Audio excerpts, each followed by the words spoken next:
I'm sure you was happy he was the first kill in the movie. Yeah, like the movie really picked up after that.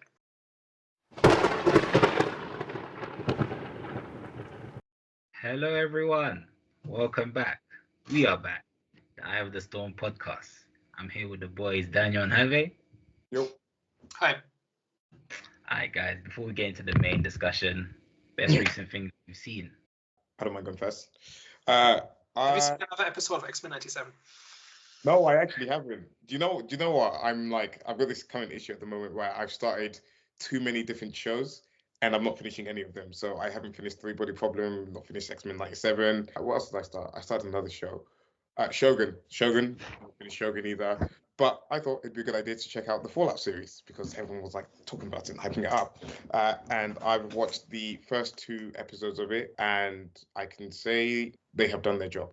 As someone that hasn't played the Fallout games whatsoever, I watched 2 episodes and I was like, I'm going to go download that game on the PlayStation and give it a try. Granted, the game's from like 2015 and it's old as hell, and I do not want to play it more than the kind of 20 minutes I've invested in it, but it did what it needed to do to kind of get me interested in the game first and foremost, to go and sort of kind of check it out and like see a little bit more about it. I mean, quick impressions. I feel like the kind of like the premise of it is like super cool. You've got sort of a nuclear war that's gone off, and then you've got these people that have lived in vaults for like a couple of 100 years, and then you've got people that have had to survive on the surface, and you've got like the conflict between the sort of the two. I feel like the main character, the woman, she's very interesting. I felt like the guy as well. It's quite cool as well. I like the twist that they had of the ghoul. He's like the character that we see at the start of episode 1, and he's like survived, and I'm quite interested to see how they explain that in the rest of the episodes, if I do watch the rest of the episodes. But I don't know, the whole idea of it is just like kind of cool, quirky, and fun. That's all I'll say about it. I saw it 2 weeks ago, maybe when it first came out. I think they really tried to get the Fallout feel right, from the sets to the character designs, the costumes, everything. It feels like they really looked at the games and then tried to translate that as much as possible. And I think this show is evidence that just being faithful is not enough, because the story is really lacking, in my opinion. I've seen the whole thing, and I think the pilot episode is, as usual, much stronger than the rest. And I'd be curious to hear your thoughts once you've seen all of it, because around episode 3 or 4, it really started to fall apart for me. And by the ending, I actively was checked out. Specifically, it's way too much stuff. The story is very dense and very convoluted, and there's a lot of getting this character to that place to get that object to get to the other place. And it also feels like they had to cram everything Fallout into a couple of episodes, as opposed to setting up the things that they needed for the story and then telling that story with room for more seasons. And then the ending, I thought, really fell apart. But it's a valiant effort. I mean, that's disappointing. I'm not mad it exists. I just didn't care for it. Okay, yeah. But I will check it out whenever I have time to complete the series, now that you guys know my thoughts. So I don't really have a best thing this week. I really tried, and everything I tried just ended up not panning out.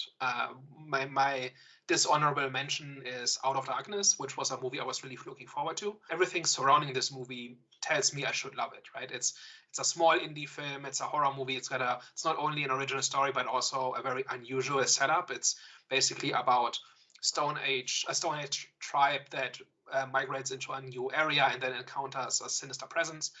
And I should have stuck to my rule of reading the spoilers before watching it, because it's one of those movies that changes the rules on you in the last 10 minutes.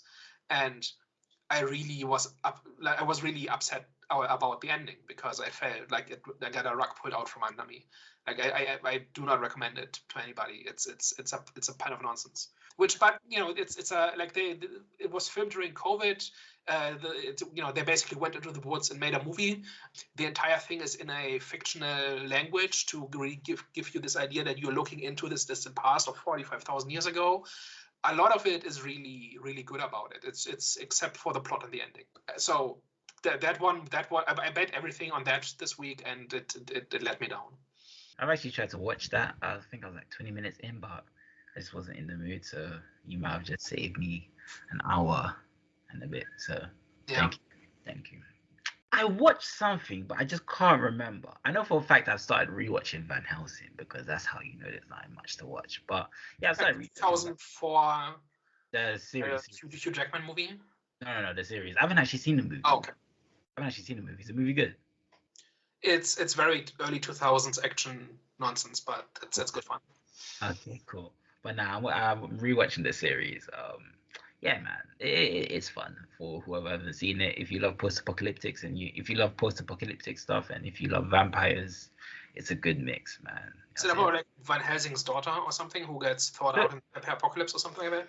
No, it's not her daughter. I don't know if she's like the embodiment or if she's. All I know is she's a Van Helsing. I think she's part of the lineage. So I'm not too sure exactly who she is. I watched it so long ago, so now I'm literally back on episode 2, season 1. I don't remember how long ago I watched it, so I'm not too sure. I'm sure they reveal who she is, but I just don't remember what she was. Like if she was a great granddaughter of something, but I'm not sure. But yeah, it's a fun watch. It's a fun watch. Yeah, guys. Does it go somewhere? Sorry? I remember watching maybe half of the first season, and it's one of those streaming shows that's really drawn out, and it takes forever to get anywhere. Is it one of those? From what I can remember, I enjoyed it, but obviously we have different tastes in it, and I feel like I'm easily entertained when it comes to stuff like this. So I don't necessarily I don't even remember if she lived or if she died at the end. I'm not too sure because I watched this a long time ago, so I don't fully remember if she even lived or died at the end. But it was the story does go somewhere. It kind of does get a bit cuckoo when I remember that she has like 2 daughters. I don't know how they were her daughters. I don't know if they were some sort of science experiments, but one was black and one was Mexican. Obviously, Vanessa's white. So I was like, okay, this is a bit crazy. So yeah, it goes a bit cuckoo, but I just don't fully remember if it's one of those ones where it just kind of like, stretches out, and if it's just like a, if it's one of the, like, pretty much a story which you wouldn't like. I'm not too sure. I'd have to continue watching and let you know how season 1 goes. Okay. Cool. Well, speaking of vampires. Yeah, main event time. Abigail. I would say Abigail was it's definitely a popcorn film. It's got a slight comedic feel to it, which was good because it wasn't overdone when it comes to the quirky one-liners, the quirky funny liners. It was good. I felt like those little, it was executed quite well. Just the humor in it. It's got like the whole slight twist when it comes to not slight twist, I say its own source, which is not really its own source because this has been done a few times, which I think I just can't remember which films, but when I'm saying the twist, I'm talking about the actual storyline, the plot. But yeah, overall, it was fun. It was a fun experience. I don't think there's much to say about this film. It's definitely not going to win any awards, in my opinion, but it was just one of those movies which would be a good date night film. It was a good watch. I don't think there was nothing out there ordinary, anything that kind of caught my surprise. Action scenes were all right. I think the child actress, she did a really good job playing the vampire. Screenplay was all right. It was an all right film. Or yeah, I'm done. I don't think there's much to say when it comes to Abigail. I don't think there's much. I don't think there was. Sorry. There's not really much to say besides it was a fun film. This might be a shock, but this is actually one of my favorite films of the year so far. Seriously, this is actually one of my favorite films. And then it looks like he agrees too. This. I'm very glad that I knew nothing about this. Well, I knew very little about the movie, kind of going into it. So the way it played out was really cool for me, interesting. Did you know she was a vampire?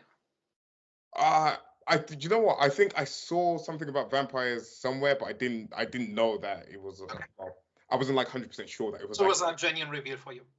Yeah, it was. I believe so, unless someone mentioned it last week. But I believe it was a genuine reveal because I hadn't watched any trailers, and if it wasn't for doing this, I probably would have skipped this movie and wouldn't have watched this movie because, going off of just impressions of not knowing about it being Abigail, it sounded like a bit of a horror movie or something like that. And when I saw the 18+ at the start of the movie, I was very concerned. I was like, I'm probably gonna it's gonna be a bit too hardcore for me. But no, this was super cool. They kept the story simple enough. They didn't overdo it with the story. I felt like it was really funny. I felt like there was a lot of good comedy in it. you know, a lot of like all of the characters were like really cool, really engaging. Like, you know, it was just like I don't know, it was just good. There was like a point in the movie where it got completely wacky towards the end, and I was like just so on board with the ride. It was just so much. It was just so much fun, man. There was like slight bit towards the end that I didn't completely like gel with, but I mean, I think overall I don't have too many complaints. This is just good fun at the movies, man. This was like entertaining, funny, really intriguing to start off with. I felt like, you know, they did a good job of like introducing us to some of the characters as well. And I will say as well, just kind of like finish up on my point, the young actor, she was also in Matilda. This young girl is a very good actor. She's a star in the making because she's going to be very good moving forward. Matilda, you know the new one. The new one, yeah, she's Matilda in the new one, yeah. Of course, the new one. Like everything that I've seen her in so far, like she's completely killed it. So I'm I said the new one as if she was gonna be in the the original one, yeah. No. But yeah, no, that's my take on it. It was good fun. I really enjoyed this movie. I'm actually intrigued now to see what Daniel was gonna say because your opinion actually was very surprising. And the way that Daniel's nodding, I'm actually gonna be very shocked. Sorry, that the floor's yours. So I'm kind of in between the two of you. So I think this movie is a very mixed bag. So first of all, it is a lot of fun. The action is really engaging and creative and fun. Problem is there's about 5 minutes of it. Like the points where Abigail really goes nuts is very short, right? And I don't know that the entire movie should have been that, but it was a very small part of the movie. I do like that it treats vampires as predators and as social predators, which is something that has been in short supply since before Twilight. And that's my favorite version of vampires. I want them to be controlling and creepy and in control and constantly manipulating people. And that's what Abigail does here. I hated most of the characters. Like they were like, especially the banter at the start was way too annoying, and I really hated like that 15-20 minute bit at the start where they're waiting for the action to start. But a lot that comes after that is really enjoyable. And once we focus more on specific characters, it really picks up a lot. But a lot of the characters really drag down the movie for me. Also, I think the script is quite weak in terms of the actual story. There's a bunch of things that are set up but not paid off, or that are not set up properly at all. And also, I think the ending is way too long and convoluted. It takes something like over 20 minutes, the final sequence, and it just keeps going. And I think that one really needed a second pass. And again, the story is really quite underbaked, but this time around, the movie knows what it is and it executes that. And the good parts are really good. Like every time Abigail did her thing, I was really on board. And that was enough for me to make the movie enjoyable for me. I'm quite interested about the, when you were saying about like when they were kind of doing the initial banter and setting up the characters, I thought that was like well done because we don't really need a deep dive on the characters. So just like a quick summary, just to do a quick get to know and have like a bit of an understanding of each of the characters and what they are. I felt like that was just like good enough, just kind of. They're all jerks, and I hated all of them. But they kidnapped a little girl. Of course, they're all jerks. Right, but like they could be professional criminals, right? And I like that they all had their problems, and that actually in the plot the problems actually matter, right? And yeah. Especially for Frank and Joey, those problems really mattered in the end. I think for Frank especially, because his whole sequence in the end is a reflection of his big flaw that is revealed in that psychoanalysis scene, right? Like that he can't resist power, that he always goes for maximum gain, and it ends up hurting him, and all of those things are really foreshadowed, and that is exactly what gets him killed at the end. Mm-hmm. Right? So that was one part I really liked, but for other characters, not so much. And I think there's a way to do this without making all of them annoying. Especially Dean was just the worst. And not in a good way. Who was Dean? The Eminem. The driver. Yeah. Driver. Yeah. He was. I mean, back to the point where I didn't understand why he was still alive, right? Yeah. Like somebody with that attitude, doesn't that get you killed on your first or second job when you do this, right? Yeah. They did make him look really bad at his job, because if you're on a stakeout, or you're not on a stakeout, but you're like on a job, and you're in the car, you're in the getaway car, and everything's quiet, you probably shouldn't turn on the music and start playing music out loud or anything like that. And especially, and even after, when they've like kidnapped Abigail, and they're getting away, and he decides to be like, oh, you sort of kind of brace yourself and about to like drive faster or whatever he says in it, just indicating that he's about to like kind of like speed off or whatever like that. I don't feel that was necessary because it didn't feel like they were being chased or anything like that. They probably could have just like quite casually got away. So I feel like that aspect of it, yeah, probably he was my least favorite character, to be honest. Yeah, but I think he was the worst, but also like every time those characters interacted, especially in the mansion, but also at the stakeout and everything, it's like I understand, like I kept waiting for a reason for why that is, right? Like did Abigail pick them deliberately to make them easy targets or something? And the whole thing about there being a fully stocked bar, like it didn't matter that half of them were drunk, right? Yeah. Like for example, right? Like that should have mattered in the plot a little bit, and it should have gotten those characters killed or something, right? So a lot of it is really quite frustrating because it either doesn't set up where it needs to set up, or it sets stuff up and then doesn't pay them off. Like the thing about the bar I just mentioned, right? Like they're outright, like several of them are outright drunk, and it doesn't matter to the plot, and it should. I don't know. To be fair, I think I completely looked past it. I do remember like thinking that they were probably getting a bit too drunk, but I don't think I cared that it didn't lead anywhere because I was just having. We spent like 20 minutes on that. Like, and it spends a lot of time just showing them getting drunk and the consequences of them being drunk, and then you would think that is setting them up for a situation in which that matters, and it doesn't. I just took it as it was just like a way of kind of getting the characters to interact, so you just know a little bit more about the characters as opposed to it being anything else. It's just like the casual before everything goes crazy. Here's a little bit of them like just interacting with each other, and you're getting to know them a little bit more. Yeah. I'm surprised. I actually liked the character interaction and as well, yeah. You know, his character, what's his name, Dean? Dean, yeah, the driver. I'm surprised that even though I actually enjoyed his character, I enjoyed his character, but I'm surprised that they actually kept that I'm surprised that they kept that character for that actor because he plays pretty much the same role in Euphoria. Like he's very slow and very like, you know, dopey, just, you know, and he's pretty much on drugs in Euphoria. But yeah, I'm surprised that they actually kept that character for him in terms of like, you know, the whole characteristics and stuff. But it's not being wrong or not working. It's more that I don't like characters like that. So having to watch them for half an hour is not fun. Okay, I get what you're I'm sure you was happy he was the first kill in the movie. Yeah, like the movie really picked up after that. How did you feel about the kills? A lot of fun.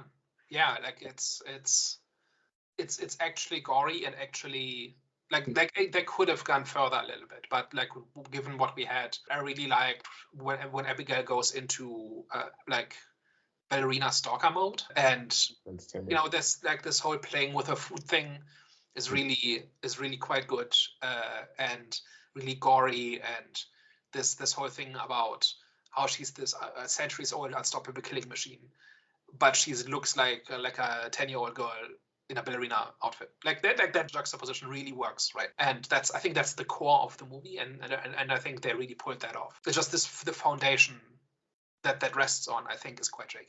What is it that you don't like about the story? Because again, like in a movie like this, I don't think I'm looking for anything too groundbreaking. Like I was very happy. Between when they get to the house and when the killing starts, what happens? Nothing. They wander around in a haunted house. Yeah. And not a whole lot of consequences. Like that's what I mean. Like like consequences for what they're doing. But again, I don't like in a movie like this, I don't expect it to want to be that clever and want to do a lot more. I feel like again, like you said in your kind of like a quick review, is that the movie knows what it wants to be, and it probably doesn't want to be that clever and like have so many different things that they set up and pay off. But they do try a little bit, like the thing about the window where Joey opens the window. Yeah. Then later on it matters because that's the only place where the sun shines. Mm-hmm. Like I legitimately was surprised when that was paid off, because up until that point nothing had been paid off. Yeah. I kept making mental notes, and I think I forgot the specific examples, but like one of them was that they check Abigail for a pulse after they sedate her, and she has a pulse. Why does she have a pulse? Like that should have been the first foreshadowing that something was up, right? But they just gave a vampire a pulse. Why? Like this was just like a small detail that failed because. So here's the thing, right? It's not so much that they did vampire lore incorrectly. Like I think I like their version of vampires a lot. Like they're really monstrous and they're really cruel and really bloody, and that's the version of vampires I like. I'm just saying, you go out of your way to show that the character that you know that the audience knows at that point is a vampire has a pulse, which is the one thing a vampire shouldn't have. Then why?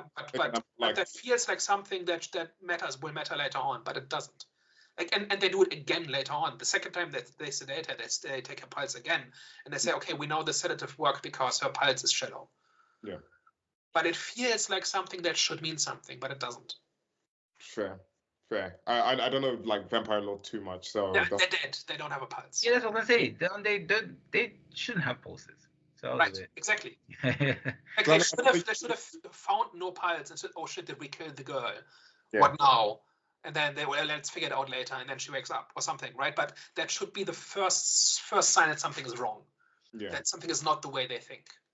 I feel like that was probably done conveniently for the whole like sedation thing in terms of like how do you stop an unstoppable vampire that's got like a crazy bloodlust. I feel like it was like a writer's like kind of device to try and deal with that situation. So I agree with you that they probably handled that wrong.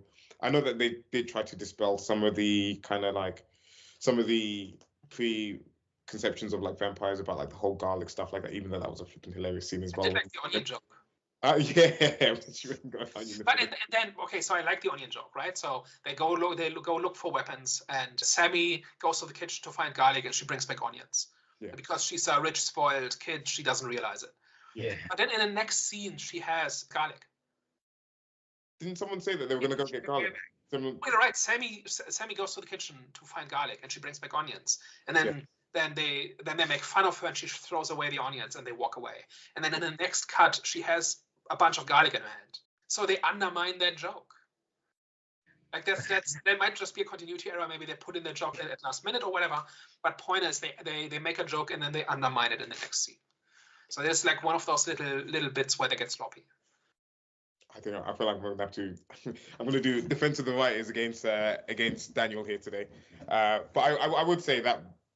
In defense of the writers, maybe off screen, someone was like, "That's not an onion. This is a real garlic. Here's a garlic. Let's go kill this vampire." Right, but then at that point, it gets convoluted, right? So she goes to the kitchen to find garlic, brings back onions. They make fun of her, and then off screen they find garlic, and then next she has garlic without explanation.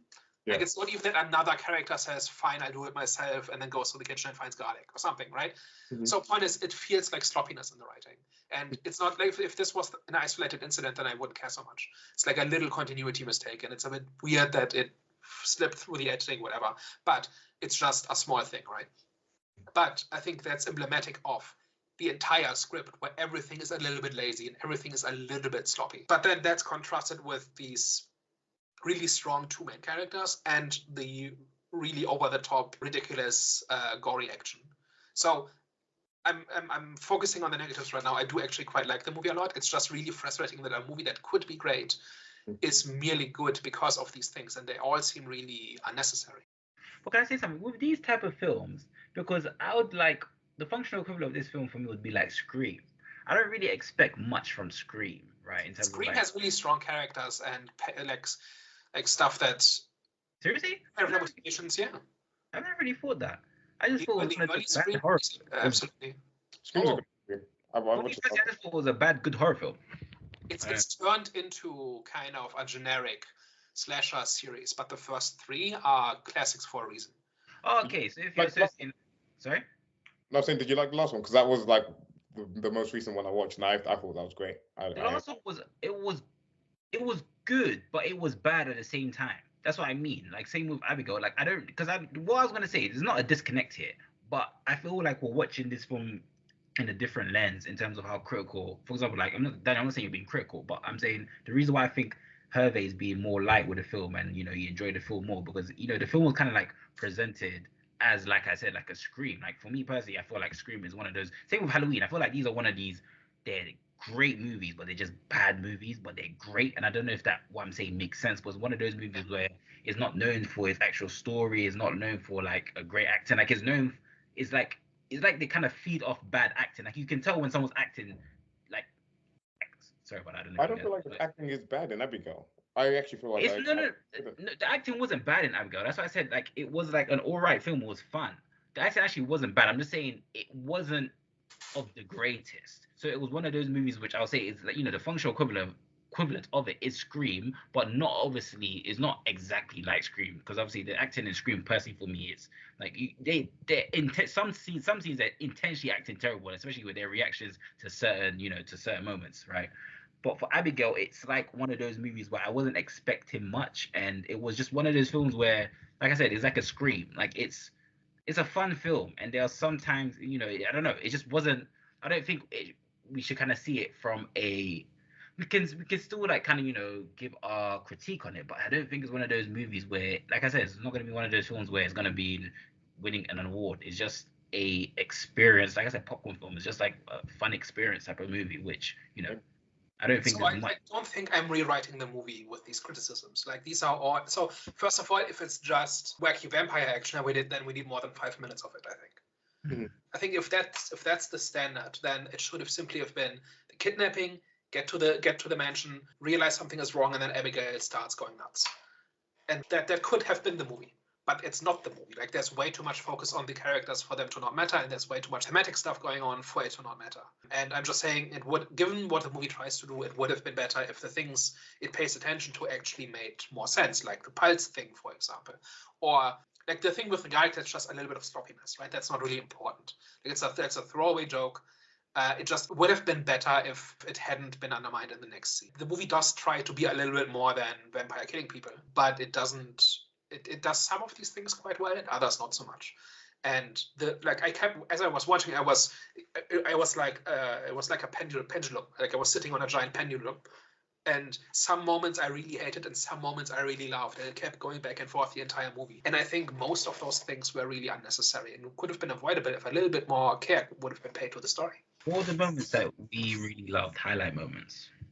I was gonna say, I did love when Joey was speaking to Abigail, like when they were like in the bed initially, and then she like plays like like as an innocent, like scared little girl or whatever, and then the very last thing she says to her was like something about her dad. I can't remember the exact line, but she says something that hints towards her dad or whatever. And then Joey leaves, and you could tell that like Abigail's put like some like fear inside of her, and I feel like that was like great, especially like for someone that, and again like the movie's called Abigail, so I expected her to be a little bit psycho, a little bit crazy. But for anyone that probably didn't have too much knowledge of what was going on, I can imagine that was probably like a great moment in terms of like actually realizing that, okay, there's like a little bit more at play, and this girl isn't just like this innocent girl that they've kidnapped or whatever. But yeah, that was the sense that something is wrong, right? That she's she's not quite like, even if you don't know the reveal. And I think this movie might actually be better off if you know what the reveal is, so that you can have this moment of suspense where you know what's going to happen, but the characters don't. Yeah. I think that's better than actually it being a twist. But yeah, I think that whole thing about her she keeps getting into people's heads. Yeah. Right, and I think that was really, really well done. I think as well. Sorry, just to add one more. Was after she's like kind of like manipulated people and like gotten into people's heads or whatever like that, and then you've got the whole kind of people pointing guns at each other. They burst into the room. No one really cares that they're seeing her face anymore because everyone's like super paranoid or whatever. And then what's the blonde girl's name again? The one that did Sammy. And then when like everyone's like holding guns to each other, and then Sammy's like slowly realizing that this girl is like uncuffing herself and shit's about to get real serious. And then she does that whole thing that she did at the start of the movie with like the reveal of her face or whatever like that. I felt like that scene I love that scene. That was great. That was pure fun.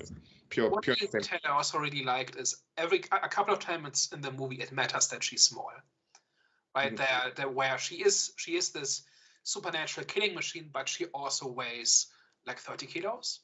Right? And a couple of times it matters where Peter especially just pins her to a wall or grabs her or whatever, right? And the fact, like, it doesn't matter how fast she is, it doesn't matter how strong she is, ultimately she's still tiny. And they could have made that not matter, but they did in several scenes. And I thought that was a nice touch. I was confused about her like power levels, because was it like this scene where like what's the big brute guy called? That's Peter. Peter, yeah, like you said, he like pinned her to the wall. But then there was the scene where she was like locked up in the cage, and then she just like smashes the door, and like the cage goes flying and whatever like that. So I was a bit like is she like super strength or is she not or whatever? Like, and I know Peter's meant to be like Mr. Muscle or whatever, but you know, it's more about size. I think that like he can just grab her, and it doesn't matter how strong she is if he's got her by the neck from behind. Like it doesn't matter how, like if she can't get a hold on him, it doesn't matter how strong she is. Yeah. Like that was nice. Like it wasn't like a CGI ragdoll, basically. Like all the fights involving her, people who are twice her size, I think were really well done. Yeah. No, and I have no problems with that. It's just like, you know, if she's meant to be like this like super strong vampire, that can just like blow down like cages and stuff like that. If Peter's pinning her down, maybe she should have more strength. It was just that, and I like, again, these are like very minimal complaints because during the time I couldn't care less, to be honest. I was just like, you know, purely entertained by it. But it's just like one thing that I call back to is like, okay, what's her power level? Yeah, I just liked it when stuff matters, and I enjoyed that it mattered that she was small. Yeah. Strong but small. So if she gets a jump on you, then you're in big trouble. But if you get the jump on her, then you have a much better chance because she just can't reach, right? And that was nice. That's just what I'm saying. Yeah. No, I wasn't disagreeing with you. I was just like in a separate point. And then there's other things too, like when she kind of jumps down the stairwell, it just lands in a ballerina pose. Like there were little touches, right? Or when she's dancing with the decapitated corpse, that was nice. I enjoyed that. Okay. So you guys enjoyed that whole sequence where she's like mind controlling Sammy and she's just doing the ballerina thing. That was excellent, man. And the whole thing that there's two levels of being a vampire, and that Sammy was basically just a puppet, and that's why she adopted all the mannerisms of Abigail. Like at first I thought, is this maybe a bit cheap? But no, actually, as we got more information, it made more sense, and I enjoyed that. I actually liked as well how they execute the whole theme of, you know, she says how she likes playing with her food, and that was really shown when she was chasing, what's the big guy called? Yeah, when she was chasing around the house, because she could have easily caught up to him. She could have easily caught him, but the way she was just playing with him, running around the house, I was like, I definitely enjoyed that one. So that's the part where I thought the movie could have done it a little bit better, right? Oh. But like the scenes where they are trying to essentially regroup and find weapons, and she's stalking them. There was a long period of time where she wasn't there at all, and I don't remember if there was a reason for it, if she was recovering from injuries or something. But there wasn't this sense of being stalked by this tiny monster. That should have been there a bit more. And I think the weak point of the story is that there are extended periods where just not much happens, where people are walking down dark hallways and it turns into a generic monster movie in terms of the visual language and in terms of what happens, and you could reshuffle all of those scenes and it would make very little difference. And that's really a shame. But when they actually do fun stuff, it's great. It's just not enough of the fun stuff. It's my big criticism. What I'm about to say might be a stretch, but there still could be some relevancy. So you know the whole, do you think maybe the reason why there were so long periods of her not actually being there, not doing nothing, could you say that kind of falls in line with playing with your food? Because you know when you play with your food, you'll play with your food and you'll leave it, and then you'll go back to it, you'll eat a bit and then you'll leave it. You know what I'm saying? Playing with your food, that could be, a reflection of why she was doing what she was doing, where she was just leaving them to themselves, plan, do whatever they were doing, and then she'll come back out of the blue and, it'll be go time again. So one of the comparisons that occurred to me when I was watching that was Alien. Because Alien also has this long period where the alien has hatched, but has not attacked anybody in a while. But that scene is a lot more tense because we see the characters do constructive stuff and they work towards something. And also we can see that the alien is up to something. It's doing something. At that point in the story, we don't understand what that is. But it's not just spinning its wheels for 20 minutes. And here it felt like Abigail was kind of just spinning her wheels because the plot said so, because we had to have some scenes where they're wandering around dark hallways.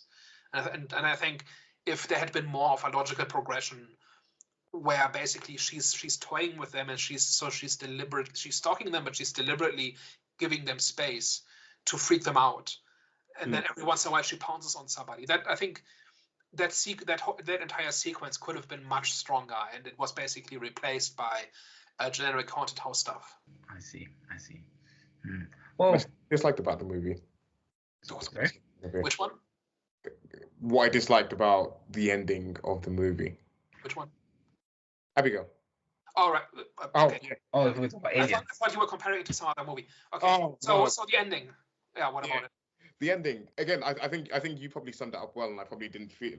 Probably didn't like think it at the time, but like you said, it just seemed a bit too long and too like overdrawn. And I do like what they did with Frank's character, but at the same time, I didn't also like it. It's really weird. I liked it, but I didn't like it in the sense that like you mentioned here is that like they foreshadowed him and like sort of all of his desires and this, that, and the other, and that kind of came out to be in sort of in the end scene. But I don't know. It just felt like.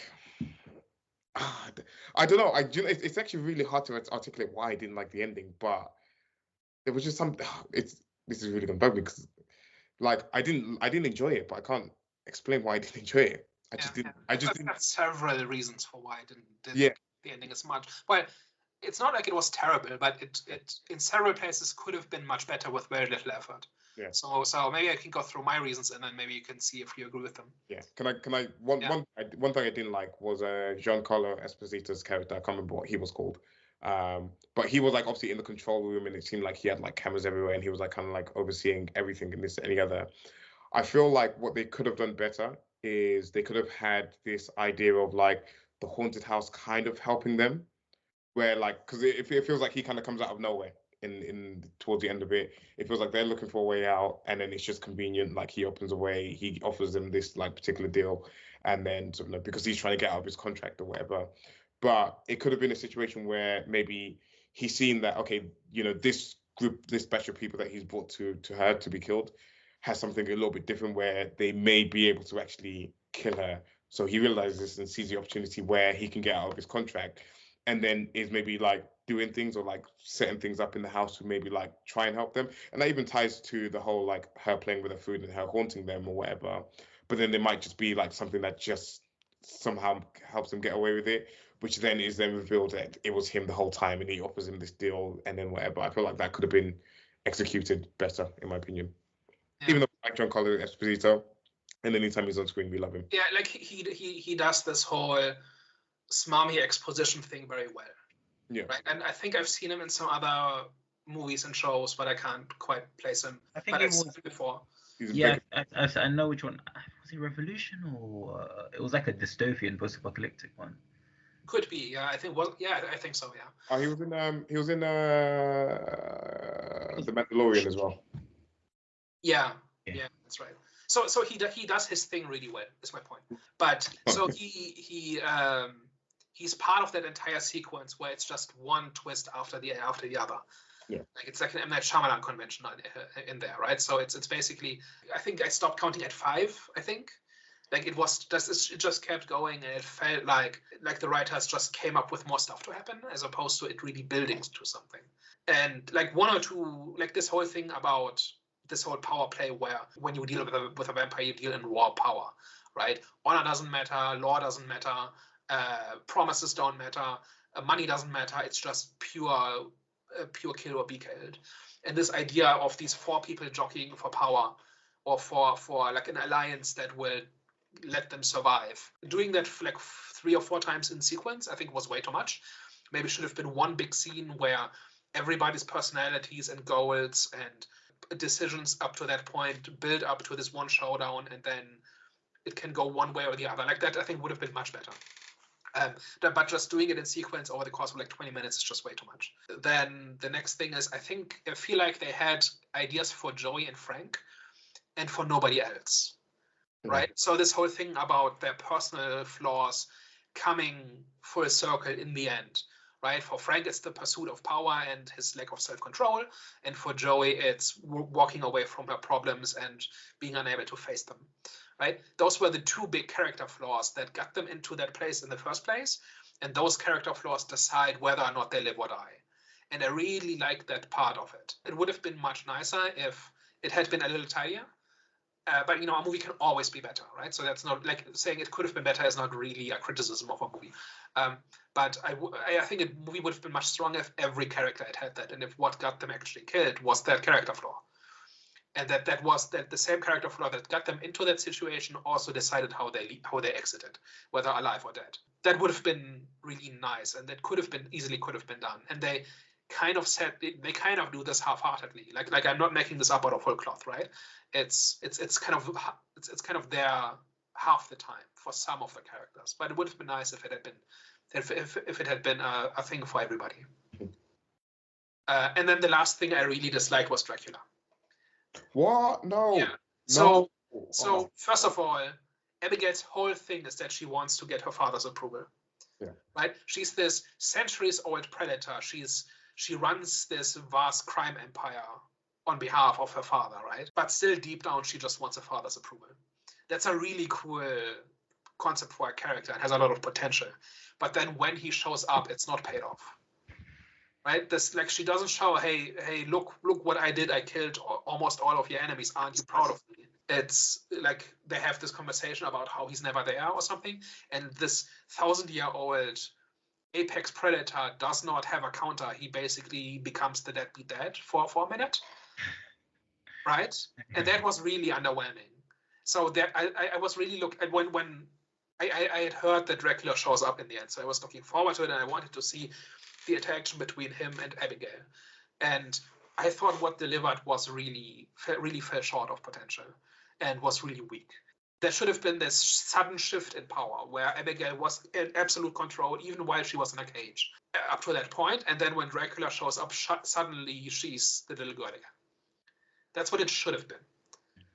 And I don't think and that's also the obvious thing to do, but I don't think what they gave us was any better. I don't think I had the expectation on that particular scene. I enjoyed it more. I just loved the way that he strolled through. Was like menacing, was like very like cold towards like Joey's character. I felt like the actor like delivered a good performance. And then he started talking. On that spot.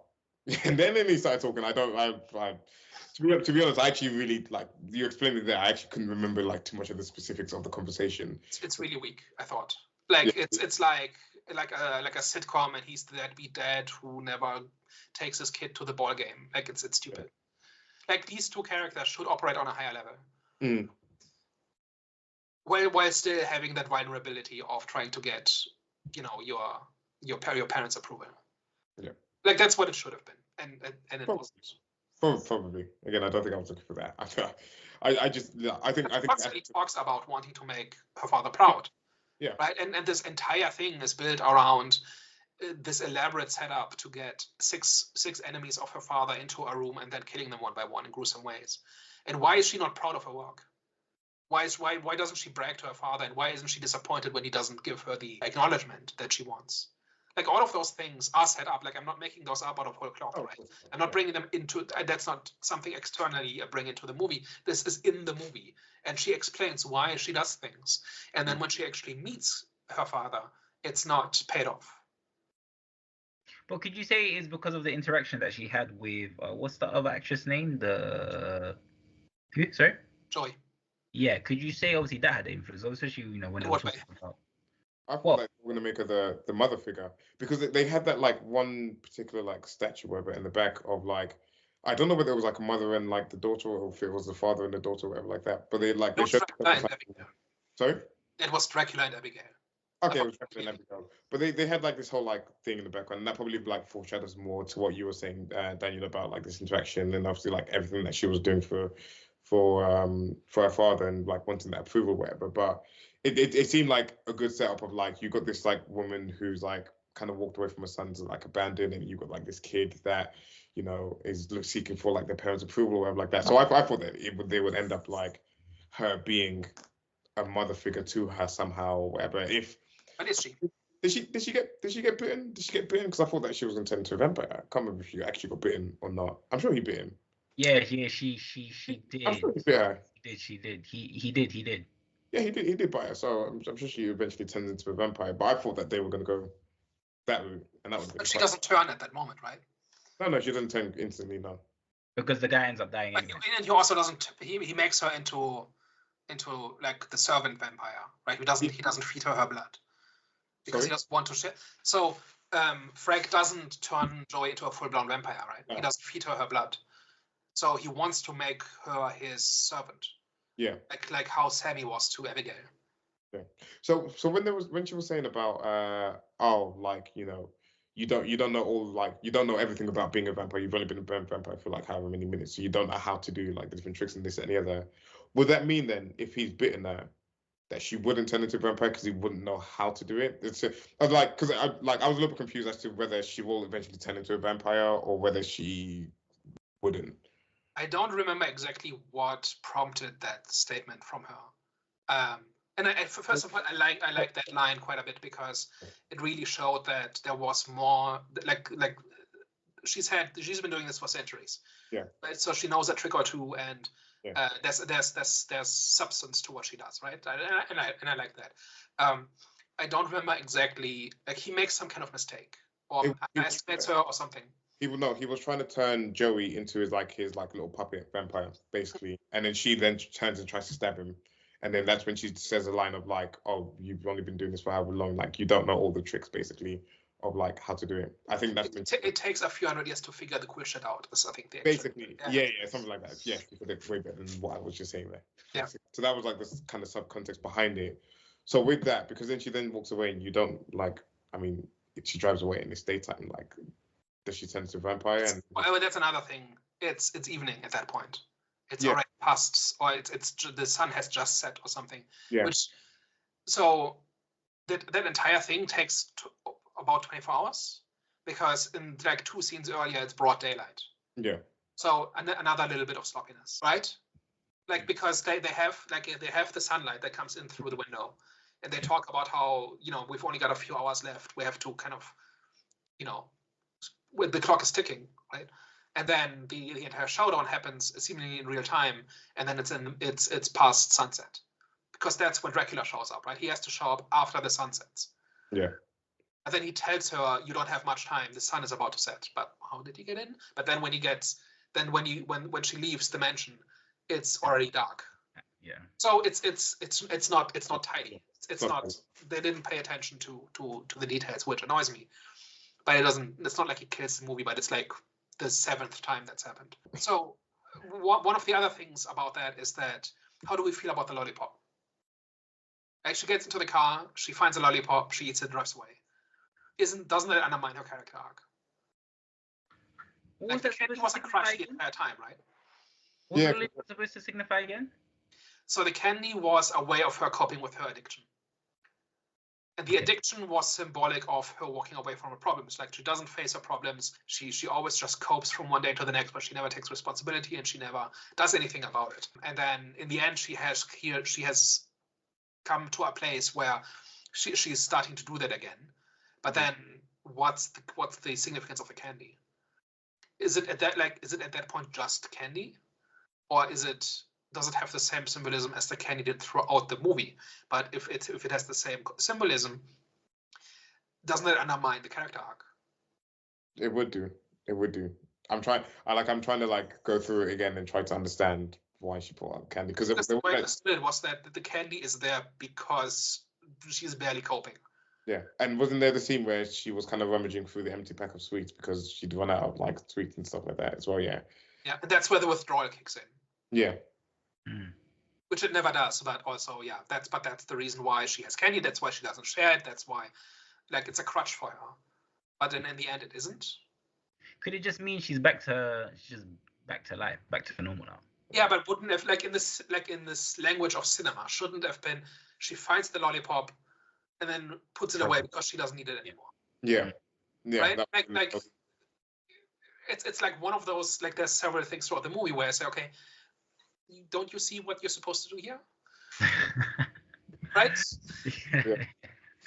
I don't know. Am I the last thing that happens in the movie, right? Like, isn't it supposed to be important? Yeah. Definitely, it's not a stretch. It's a good point. I don't know. I'm just trying to think. I'm trying to be a lawyer right now and see, maybe there was It's like the end of Terminator, right? No. Where Sarah Connor has survived, has escaped, and she's in Mexico, and she's at the gas station, and then visibly pregnant, she drives into the storm, and that's the last shot of Terminator. Like that, like it felt reminiscent of that, right? Like character has reached the end of her arc. She's living with the consequences and of her actions, and she's fully embraced what comes next.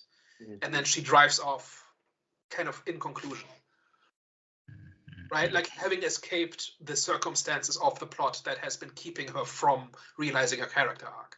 There's a strong parallel with Sarah Connor here, and she should have, like, the last shot should have been she drives away and then she throws the lollipop out the window and we see the lollipop land on the gravel. Yeah. And cut to black. That's how you end the movie, right? Hey, Daniel, the director. Nah, honestly, I agree. Or maybe this might even be a stretch up. Maybe because obviously the lollipop represented something. Maybe in that moment, the lollipop was just a lollipop, or she hasn't eaten in days. Maybe it's not. Maybe it's supposed to say it's not a crush anymore, but she also doesn't convey that in her mannerisms, right? She just seems to be glad. Oh, piece of candy, like that. That's yeah. Oh, another part I liked as well was like when she was like telling her like sad story about like her son and whatever like that, and doing this job to like be able to go back to her son or whatever like that, and then Frank's just like what on earth are you talking about? If you wanted to go back to your son, you could have gone back to your son at any point, like whatever. Like the 7 million wasn't needed. I liked his like arsehole moment in that particular scene. And it's funny, like a character like that, the way it was worded was he's supposed to be unsympathetic, but he was actually right? He's actually correct. setting us straight. Yeah. How do you guys feel? Because I don't think they really went into character motivations besides Joey and I think Joey was Joe was probably the only one that actually went into when it comes to character motivations. The others, I think they just were there for the money. They all were there because of character flaws. But Joey and Frank were the only ones where it mattered in the end. Everybody else, I think, right? Yeah, because we don't even know why the Dean or what was the army guy, which we haven't mentioned at all. Yeah, that's why my question was going to be, how do you guys feel that they didn't really go into character? Because I don't think from the whole conversation that they had, I don't remember. They say it, but it's not as fleshed out and not as significant. Yeah. I think he dropped out of the Marines or something. But the only thing that's not explained is that you know when like Abigail's explaining to them why she's brought them here and what they've done or whatever. It's not explained. Obviously, the first two, but they're already dead. They're already dead at that point, so you can't. For them. So with Ricketts, when Joey does her mind reading thing, she just lets Ricketts know that she knows that he was a Marine, and she leaves it at that. Yeah. And the rest is implied, which I thought was nice. Like we didn't need to have full exposition for everybody, but if somebody drops out of the Marines and then enters the world of organized crime, like we can fill in the blanks, right? I felt bad for him though. I felt bad for his character because he seemed like he was like of all of them probably the most professional and probably like kind of the most sensible, insane one in there, and obviously he was like the one that wanted to escape, and he was like trying to like make allegiances with like Joey and stuff like that because he saw that everyone else was a bit crazy, and then he died, and I was like, oh damn. Yeah. And I think Abigail just bites his face off, right? That's he takes a wrong turn, and then Abigail kills him. Yeah. I don't think she even bit him, bro. I just think she took off his head. Yeah. Damn. No, that was Dean. I think she took off Dean's head. And didn't you like Ricketts had his face clawed off. Yeah. Oh yes. That's this whole scene where he keeps standing, and as I think Joey turns around him, there's these gruesome wounds. Like I'm okay with not all of them having tragic backstories, and that would kind of be like a cliche as well. I just would have liked it if the way they die or live was more informed by that flaw, and if Abigail was more adept at exploiting it. That like if you're already paying so much attention to it, then maybe make it important to your plot. Or maybe each one of them makes a crucial mistake because of the character flaw that's been established. And I don't know that they do. She could have gone full serial killer, where she has like signature, where she kills them by their own like whatever, their own flaws and weaknesses. Whoa. Interesting. Oh wait, one more question actually. Besides Abigail, were there any other characters that stood out to you?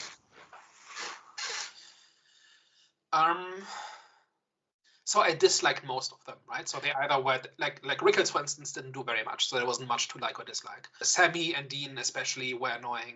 Joy and Frank were clearly the protagonists, or the major. Like Joy clearly was the protagonist, and Frank was clearly a major character in the story. I think Frank was kind of the most interesting because there was the most going on with him. And the way he kept trying to get the job done and kept trying to keep a lid on the chaos, I thought was probably the most interesting, whereas everybody else kept causing problems, he kept trying to solve them. But then he couldn't resist the cheap power when he got a chance at it, and that's when he threw it all away. So on that level, I think he's the most interesting, like more interesting than Joey, in my opinion. I really liked Peter and Sammy. I thought that they were both hilarious during the movie. I thought the dynamic was all right. Yeah, I feel like, you know, for like me, I love comedy in movies when it's done right, and I felt like, you know, they both executed really well in this movie, and it wasn't the kind of over the top that you can sort of get in other lines. I feel like they towed the line really well in this movie. For me, what's his name? Frank? Yeah. Yeah. For me, it was definitely Frankie. He definitely provided. He was like a antagonist and a protagonist at the same time. You see moments where, you know, you can see some, like, you know, he might be like the hero of the day, but then at the end, then obviously he'll just go back into, obviously he'll just fall into obviously his greed, obviously wanting power and etc. So yeah, I definitely say Frank. I liked how his kind of character kind of like, you know, developed and how we kind of see it unfold. So yeah, I definitely enjoyed Frank's character. I definitely, and maybe I wasn't paying attention to much of the foreshadowing. I generally thought when he got bitten and we was turning to a vampire that he killed Giancarlo Esposito's character. I can't remember his name or whatever. And I thought he was going to be a good guy and we're going to go kill Abigail. So I felt like they'd done some type of like some little bit of redemption work on him, a little bit or whatever, and then they like started to pair him with Joey. So I thought, okay, he's gonna like work really well with her and this, that, and the other. And then no, they didn't. And I was like, okay. Yeah. So I did like that it goes completely off the rails. Yeah. And it just keeps getting bloodier, and by the end, the entire thing looks like the inside of an abattoir. Right? It's like that part I really enjoyed. It's just it's too long and there's too many twists. That's my main problem with it. But yeah, this whole thing about it's raw power and you wait, like you're basically it's like predators circling each other and one of them is going to pounce and you don't know which one. Mm-hmm. Like that's like that part I really enjoy. Definitely. All right, guys. Well, last thoughts and ratings. Cool. Last thoughts. I'll keep it short and brief. Very enjoyable movie. Very funny. Very entertaining. Really good scenes. Really good acting. Simple enough story, which made sense for most part, which I know we've had issues with previous movies like Nightmare and stuff like that, where it didn't make sense. But this one kept it simple, kept it basic, did a lot of things well, and was just pure entertainment. So I'll give it an 8.5 out of 10 from me. Wow, I was not expecting that. Well, for me, I think, you know, it did its job, fulfilled its purpose. It was a fun movie. Vampire lovers will definitely like this film as well. Obviously, I like the twist, how, you know, kidnapping the whole little girl and then obviously her actually not being an innocent girl and turn out to be a blood-sucking heathen. Yeah, man, it was. But like I said already, it's, you know, there wasn't anything that kind of stood out. It wasn't. Yeah, it was just a pretty basic popcorn movie, which was a fun popcorn film. I would give this a. I think I'd give this a 6.5. Yeah, definitely above average, and it was a good experience. It was a good experience. Jonathan, I can't wait for the day that we actually find a movie that we both like the same amount or dislike the same amount, because it's either I like it and you're cool with it, or you really love it and I completely hate it. So it was Dune. It was Dune, yeah. It was Dune. That's like, I mean, you can't go wrong with Dune. If you said you dislike Dune, I hear what you say. Yeah. But yeah, no. Daniel? So I'm really glad this movie exists. I'm really glad I saw it. The good parts are really good. And for me, the highlight was clearly Abigail, and she's the kind of vampire that I like actually monstrous and actually a predator and actually constantly manipulating people. as opposed to, other versions that are less interesting, that kind of have defanged vampires for a long time. So every time somebody makes vampires actual monsters, but remembers that they're not just powerful, but also intelligent above anything else, that's for me an instant win. And I think that really carries the movie for me. The problem is, and the criticisms I have of this movie are all fairly mild, but there's a lot of them. Like pretty much every other movie we've talked about, the story is the weak point, and it wasn't thought through, and there wasn't enough attention to detail, and it doesn't. Too many parts don't hold together. Where it's too easy to poke holes in it, and it's too easy to see things that contradict or that don't support each other, or that where the obvious thing is not done, but not for a good reason. Like I'm not mad at the movie for not doing the thing I wanted to do, but it's more that the thing that immediately comes to mind isn't done in many cases, but then what they offer instead isn't better in most of the cases, and that's really what holds back the movie for me. So for me overall, it's a 5 out of 8, because I think the flaws really hamper the rewatchability. Like, in order for me to look past those flaws, there have to be a much smaller part of the movie. There has to be more crazy vampire action. There has to be more creative kills. There has to be more over-the-top violence that takes up a larger proportion of the movie in order for me to look past character and thematic stuff. Because if you're just there for the vampire murders, then the movie is 10 minutes long. And that's really my main problem with it. And it's really a shame, because those 10 minutes are amazing. It's just not enough of it. So the whole thing kind of averages out to pretty good, but could have been so much better. Guys, you've heard it here first. I have the Storm Podcast. Hope you guys enjoyed today's discussion. Hervé, please. Don't forget to like, share, and subscribe. Also, let us know what you thought of Abigail. Yeah, well, guys, we will catch you next week. Au revoir. Ciao. Bye-bye.